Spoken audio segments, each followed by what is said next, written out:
성도님들 반갑습니다. 부활의 주님이 우리와 함께 하십니다. 우리와 함께 하시는 주님을 찬양합니다. 함께 기도하겠습니다. 은혜가 풍성하신 주님, 오늘 이 시간 주님께 시간을 구별하여 드릴 수 있도록 인도하심에 감사드립니다. 주님의 깊은 사랑을 묵상하는 이 시간, 우리에게 너무나도 큰 은혜와 감동과 기쁨을 허락하여 주실 줄 믿습니다. 그럼에도 아직 전쟁과 분쟁과 갈등과 아픔으로 주님의 그 놀라운 은혜를 맛보지 못하는 이 세상의 많은 지체들이 우리 주변에 너무나도 많이 있음을 돌아보게 됩니다. 자비의 주님, 우리 주변에 그 고통받는 이들에게 주님의 자비와 평화가 속히 임할 수 있도록 우리를 사용하여 주옵시고, 주님의 그 회복의 은혜가 우리 교회를 통해 세상 가운데로 흘러갈 수 있도록 하셔서 우리 교회 공동체, 믿음의 공동체가 세상의 소망이 될 수 있도록 주님 놀라운 은혜로 역사하여 주옵소서. 이 시간 주님의 말씀을 읽을 때 성령님 오셔서 밝혀 주옵소서. 눈을 열어 보게 하소서. 귀를 열어 듣게 하소서. 마음을 열어 깨닫게 하소서. 깨달은 말씀대로 살게 하소서. 오늘도 생명의 말씀으로 채워주소서. 예수 그리스도의 이름으로 기도드립니다. 아멘. 오늘 함께 보실 말씀은 이사야 34장 1절에서 17절까지의 말씀입니다. 이사야 34장 1절에서 17절까지의 말씀을 봉독합니다. 열국이여, 너희는 나와 들을지어다. 민족들이여, 귀를 기울일지어다. 땅과 땅에 충만한 곳, 세계와 세계에서 나는 모든 것이여 들을지어다. 대저 여호와께서 열방을 향하여 진노하시며 그들의 만군을 향하여 분내사 그들을 진멸하시며 살육당하게 하셨은즉 그 살육당한 자는 내던진 바 되며 그 사체의 악취가 솟아오르고 그 피의 산들이 녹을 것이며 하늘의 만상이 사라지고 하늘들이 두루마리같이 말리되 그 만상의 세잔함이 포도나무 잎이 마름 같고 무화과 나무 잎이 마름 같으리라. 여호와의 칼이 하늘에서 족하게 마셨은즉 보라, 이것이 에돔 위에 내리며 진멸하시기로 한 백성 위에 내려 그를 심판하실 것이라. 여호와의 칼이 피 곧 어린 양과 염소의 피에 만족하고 기름 곧 순양의 콩팥 기름으로 윤택하니 이는 여호와를 위한 희생이 보스라에 있고 큰 살육이 에돔 땅에 있음이라. 들소와 송아지와 수소가 함께 도살장에 내려가니 그들의 땅이 피에 취하며 흙이 기름으로 윤택하리라. 이것은 여호와께서 보복하시는 날이요 시온의 송사를 위하여 신원하시는 해라. 에돔의 시내들은 변하여 역청이 되고 그 티끌은 유황이 되고 그 땅은 불붙는 역청이 되며 낮이나 밤이나 꺼지지 아니하고 그 연기가 끊임없이 떠오를 것이며 세세히 황무하여 그리로 지날 자가 영영이 없겠고 당아새와 고슴도치가 그 땅을 차지하며 부엉이와 까마귀가 거기에 살 것이라. 여호와께서 그 위에 혼란의 줄과 공허의 줄을 들이우실 것인즉 그들이 국가를 이으려 하여 귀인들을 부르되 아무도 없겠고 그 모든 방백도 없게 될 것이요 그 궁궐에는 가시나무가 나며 그 견고한 성에는 엉겅퀴와 새품이 자라서 승냥이의 굴과 타주의 처소가 될 것이니 들짐승이 이리와 만나며 숫염소가 그 동류를 부르며 올빼미가 거기에 살면서 쉬는 처소로 삼으며 부엉이가 거기에 깃들이고 알을 낚아서 그 그늘에 모으며 소개들도 각각 제 짝과 함께 거기에 모이리라. 너희는 여호와의 책에서 찾아 읽어보라. 이것들 가운데서 빠진 것이 하나도 없고 제 짝이 없는 것이 없으리니 이는 여호와의 입이 이를 명령하셨고 그의 영이 이것들을 모으셨음이라. 여호와께서 그것들을 위하여 제비를 뽑으시며 그의 손으로 줄을 띄어 그 땅을 그것들에게 나누어 주셨으니 그들이 영원히 차지하며 대대로 거기에 살리라. 아멘. 할렐루야. 주님의 놀라우신 은혜와 평강이 오늘도 주님을 말씀하는 이 자리 가운데에 선 우리 가운데 함께하기를 예수님의 이름으로 축복합니다. 오늘 우리가 함께 본 이 이사야 34장에서는 세상을 향한 하나님의 무서운 심판이 소개되고 있어요. 그런데 이후 보게 될 35장에서는 심판 이후 찾아올 하나님의 백성, 바로 시온의 영광스러운 회복이 대조적으로 등장하고 있어요. 그렇기 때문에 우리는 이를 통해 하나님의 심판 가운데서도 하나님께서는 자기 백성을 회복시키신다는 사실을 깨닫게 되죠. 이 은혜의 하나님을 신뢰하면서 오늘 우리에게 전하시는 주님의 말씀을 마음 깊이 새기는 우리 모두가 다 되기를 주님의 이름으로 소망합니다. 자, 먼저 우리 1절 말씀 함께 볼까요? 1절 말씀 여기에는요, 이사야가 이렇게 명하고 있습니다. 열국에게 가까이 나와 들으라, 그렇게 말하고 있죠. 이 명에 초대된 대상은 많은 민족과 백성, 땅과 그 안을 채우고 있는 모든 것들, 세상과 그 안의 모든 산물까지 포함이 되고 있어요. 그렇다면 이들이 무엇을 듣고 알아야 할까요? 2절에 나와 있는 내용이죠. 바로 여호와의 진노와 분노가 모든 민족과 그들의 모든 군대에 임하게 하신다는 사실을 듣고 알아야 하는 거예요. 특별히 2절 말씀을 보면 진멸하시며 라는 표현이 나와 있는데, 여기서 진멸하다는 심판의 대상이 되는 이들의 전멸을 예고하는 것으로 우리가 볼 수 있어요. 본문은 심판의 이유를 자세히 설명하며 나열하기보다 심판의 참혹한 모습을 집중적으로 보여주고 있어요. 3절에서는 찔려 죽은 자들이 이곳저곳에 내던져지고 수습하지 못한 시체들이 썩으면서 이 악취가 올라오는 그런 풍경을 묘사하고 있어요. 심판의 참혹함은 그 피에 산들이 녹을 것이며 라는 이 표현에서 더욱 분명해지고 있죠. 그리고 결국 이 심판은 우주적 차원으로 넓어지게 되는데요. 이 넓혀지게 되는 그 결과 하늘에서도 놀라운 일들이 벌어지게 됩니다. 4절 말씀, 하늘의 만상이 사라지고 하늘이 두루마리 같이 말리되 라고 나와 있는데요. 이것은 하늘의 별, 달, 해 이것들이 다 사라지게 되고 하늘은 두루마리처럼 말리게 된다, 그런 의미로 우리가 볼 수 있습니다. 그 뒤에 나와 있는 말씀을 토대로 봤을 때 마치 포도나무와 무화과나무의 이파리의 그 마름과 같이 말라 힘없이 부스러지게 될 것이다 라는 그런 말씀이 여기에 나와 있는 것이죠. 이제 이사야는 5절 이하에서 에돔의 심판을 말하면서 열방에 대한 신탁을 더욱 구체화하고 있어요. 여기서는 제사의 이미지가 등장하는데요.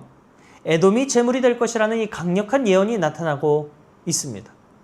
특별히 6절, 7절에서는 제사의 이미지가 이렇게 등장하는데요. 어떻게 등장하느냐? 이 어린 양, 염소, 수와 순양의 이 피와 기름, 이런 것들이 여기서 나타나고 있어요. 마치 에돔이 하나님께 드려지는 희생 제물처럼 묘사가 되고 있는 것이죠. 그만큼 에돔에 대한 하나님의 심판이 철저하게 이루어질 것임을 우리에게 보여주고 있는 것입니다. 자, 그런데 왜 하필 이 열국이 들어라, 너희는 나와서 들으라라고 이 열국의 심판을 이야기하다가 갑자기 이 에돔으로 초점을 맞추고 있는 것일까? 왜 에돔인 것일까요? 에돔은 이스라엘이 가장 잘 알고 체감할 수 있는 그런 구체적인 대상입니다. 이들은 하나님의 백성을 향한, 이스라엘을 향한 지속적인 적대심을 품고 있었고요. 또 끈질기게 그들을 괴롭혔던 이들이죠. 이들은 사실 에서의 후손으로 이스라엘과는 혈연 관계였어요. 그럼에도 이들이 끊임없이 이스라엘을 괴롭히는 그런 갈등 관계를 빚었던 것이죠. 이들의 영토는 천연 요새에 위치했었고 또 무역을 통해 많은 부를 축적해서 스스로를 높이는 그런 교만한 모습을 갖기도 했었어요. 훗날 유다가 이 바벨론에게 멸망을 당하게 될 때 이들은 그것을 바라보며 방관하고 또 기뻐했어요. 그리고 도망가는 유다 백성을 붙잡아서 원수들에게 넘겨주기까지 했다고 하죠. 그렇기 때문에 에돔은 하나님의 길과 반대되는 자리에 서 있으면서 악한 민족을 대표하는 그런 상징이 되기 때문에 여기서 에돔이 특별히 언급되고 있는 것으로 우리가 볼 수 있을 겁니다. 한번 내용을 좀 구체적으로 살펴볼까요? 5절에 여호와의 칼이 하늘에서 족하게 마셨은즉, 자, 이렇게 표현되어 있는데 이 표현은 하나님이 친히 이 심판을 주관하고 계심을 드러내고 계세요. 이 표현은 또 하나님의 칼이 죽음의 도구로서 자기 역할을 충분히 수행함을 보여주고 있는 것이죠. 이제 이 칼이 어디 위에 내려옵니까? 바로 에돔 위에 내리며 진멸하시기로 한 백성 위에 내려 그를 심판할 것이라 라고 나오는데요. 이 칼은 피를 흠뻑 먹었어요. 그래서 젖어 있고요. 또 기름으로 뒤덮여 있어요. 어린 양과 염소의 피로 그리고 숫 양들의 콩팥 기름으로 이 칼이 이렇게 묻어 있다. 그렇게 흠뻑 젖어 있다라는 이 표현은 마치 하나님께 피와 기름을 드리며 희생 제사를 바치는 그런 모습을 연상시켜주고 있죠. 6절 말미에서도 큰 사륙이 바로 에돔 땅에 있을 것이다 라고 나와 있고요. 또 에돔의 수도인 보스라에 하나님을 위한 희생이 있을 것이다 라는 그런 말씀이 남아 있음을 우리가 보게 됩니다. 이것은 하나님을 멀리하던 에돔이 그 죄에 합당한 제물이 되고 말았음을 우리로 깨닫게 해주는 말씀인 거예요. 자, 이제 8절로 15절 말씀을 보면요. 이곳에는 에돔의 황폐화된 모습을 구체적으로 묘사하고 있다는 사실 우리가 발견하게 됩니다. 이 에돔 땅이 어떻게 되나요? 야생동물의 거처가 될 것이다 라는 그런 예고가 이곳에 나와 있죠. 여기서 묘사되는 이 에돔의 멸망은 백성을 위한 하나님의 복수로 나타나고 있어요. 어떻게 표현됩니까? 8절 말씀에 이것은 여호와께서 보복하시는 날이요 시온의 송사를 위하여 신원하시는 해라. 아멘. 자, 이처럼 하나님 어떤 분이십니까? 자기 백성을 위해 싸우시고 자기 백성의 억울함을 풀어주시는 분이세요. 하나님은 자기 백성의 억울함과 고통을 결코 외면하는 분이 아니시기 때문입니다. 그런 하나님을 믿는 우리 어떠해야 할까요? 우리 스스로가 우리의 억울함을 해결하기 위해서 고분분투하기보다는 때로는 하나님의 일하심을 기다리면서 모든 것을 하나님께 내어 맡길 수 있는 그런 신실함이 있어야 하지 않을까. 이 말씀을 보면 우리가 생각해 볼 수 있을 거예요. 바라기는 우리의 삶이 그런 순전한 삶 되기를 주님의 이름으로 축복합니다. 자, 이어서 9절로 10절에서는요. 에돔 땅이 파괴될 것이 예고되고 있어요. 에돔의 시내들은 역청으로 바뀌고 땅의 흙은 유황이 되며 온 땅은 불타는 역청이 된다라고 나와 있죠. 이것은 에돔 전역이 불로 가득해서 다시는 사람이 거주하지 못하는 곳이 될 것을 의미하는 거예요. 그래서일까요? 이제 에돔 주민들이 사라진 그 자리를 누가 차지합니까? 바로 들짐승이 차지하는 거예요. 여러 종류의 들짐승과 새들이 그 땅을 차지할 것이다. 11절 상반절에 나와 있는 것이죠. 그리고 11절 하반절에 하나님께서는 그 위에 혼란의 줄과 공허의 줄을 들이우실 것이다 라고 나와 있어요. 여기서 이 혼란과 공허 어디서 들어본 표현 아닙니까? 바로 창세기 1장 2절에 나와 있는 창조 이전의 세계를 묘사할 때 사용되었었던 단어가 바로 이 단어들이에요. 줄 그리고 추는 본래 건축 도구인데요. 여기서는 이것들이 파괴의 도구로 사용될 것임이 묘사되고 있는 겁니다. 하나님의 심판이 파괴적이고 또 항구적인 그런 결과를 불러일으킬 것으로 나타난 이 표현인데요. 하나님께서 창조하신 그 질서가 심판으로 인해 다시 혼돈과 공허의 상태로 변하게 된다는 그런 강력한 이미지를 이 표현으로 보여주고 있는 것이죠. 12절 말씀. 자, 땅의 파괴는 자연스럽게 지도자들이 설 자리를 없애버린다라는 그런 내용들이 이 말씀에 나와 있어요. 에돔의 통치자들이 완전히 사라지게 된다는 것은 결국 에돔이 정치 사회적 질서를 다 무너진 그런 상태에 처하게 될 것을 예고하고 있는 것이죠. 그런데 이러한 파괴는 단순히 에돔만의 문제는 아닐 겁니다. 에돔처럼 하나님께 불신앙으로 서고 또 대적하는 그런 민족이라면 누구든지 언제든지 동일한 심판의 대상이 될 수 있다는 것이 바로 우리가 기억해야 할 점이라는 것이죠. 자, 이제 마지막으로 16절과 17절에서는 하나님의 말씀을 확언하는 내용들을 이어 이야기하고 있습니다. 이를 위해 다시 백성들에게 명령이 주어지는데요. 이번에는 어떤 명령이 주어지느냐? 16절, 너희는 여호와의 책에서 찾아 읽어보라 라고 이야기하고 있어요. 그러면서 짐승 가운데 빠지는 것이 없고 짝 없는 짐승도 없을 것이라고 하는데, 이것은 마치 하나님께서 이스라엘에게 땅을 기업으로 할당해 주신 것처럼 17절에서는 그것들을 위해 여호와께서 이제 제비를 뽑으시며 그의 손으로 줄을 띄어 그 땅을 그것들에게 나누어 주셨으니, 바로 마치 하나님께서 이스라엘 백성에게 땅을 기업으로 할당해 주신 것처럼 이제 들짐승들에게도 심판한 에돔 땅을 할당해 주시는 그런 표현으로 우리가 살펴볼 수 있을 겁니다. 이것이 무엇을 의미하느냐?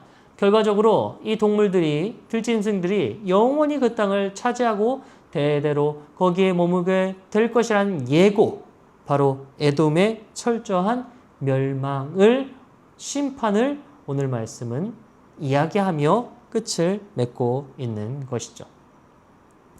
자, 이제 말씀을 정리합니다. 우리는 오늘 말씀을 통해 우리 안에 있는 에돔을 경계해야 한다는 사실을 깨닫게 됩니다. 에돔은 하나님을 의지하지 않았고 자신의 높은 요새와 힘을 자랑했었습니다.